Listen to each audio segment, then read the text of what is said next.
Well, reporters flocked to Trump Tower for the first press conference that Donald Trump has had since winning the presidency back in November, and also the first time he's spoken to a group of reporters all the way since July. So there was a lot of anticipation. I have a no conflict of interest provision as president. It was many, many years old. This is for presidents because they don't want presidents getting, I understand, they don't want presidents getting tangled up in minutiae. They want a president to run the country. He is going to take office while still maintaining a financial tie to his company. He's not doing anything illegal. There aren't conflict of interest laws that specifically tell the president or vice president what they have to do with their financial interests. But traditionally, presidents do follow the conflict of interest laws that pertain to their cabinet members and other senior government employees, and just as a best practice, have sold off their assets and put the money from those assets into a blind trust. Trump, perhaps not surprisingly, is doing things a little bit differently.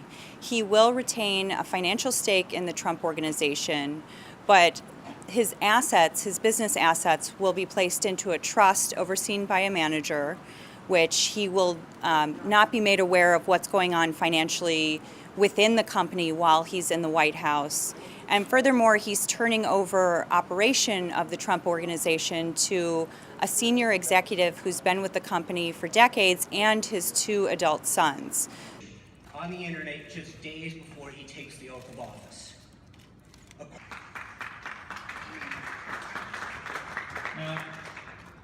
The lawyer, Sherry Dillon, who has been working out the details of the deal for weeks now, told reporters that they have taken every step to assure the American public that the decisions that Trump makes while president are in their interest and not in his own personal financial interest. But there's a lot of trust me aspect to what they're proposing. It's not at all what government ethics experts, most of them, have recommended. Okay, first of all, these meetings, as you know, are confidential, classified, so I'm not allowed to talk about what went on in a meeting. There was a lot to talk about at the press conference, but it was really dominated right off the top by new reports about Trump's supposed ties to Russia.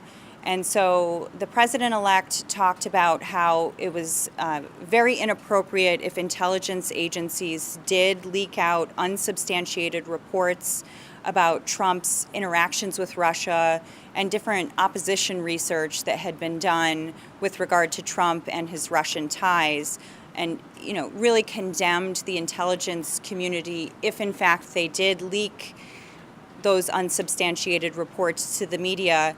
And of course, the president-elect also took quite a while to disparage different members of the media for publishing those unsubstantiated reports.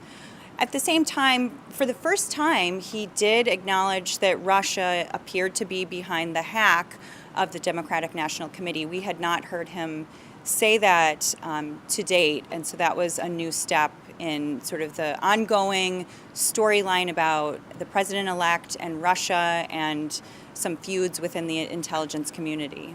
Your associates were in contact with the Russians. Sir, you did not answer whether any of your associates were in contact with the Russians.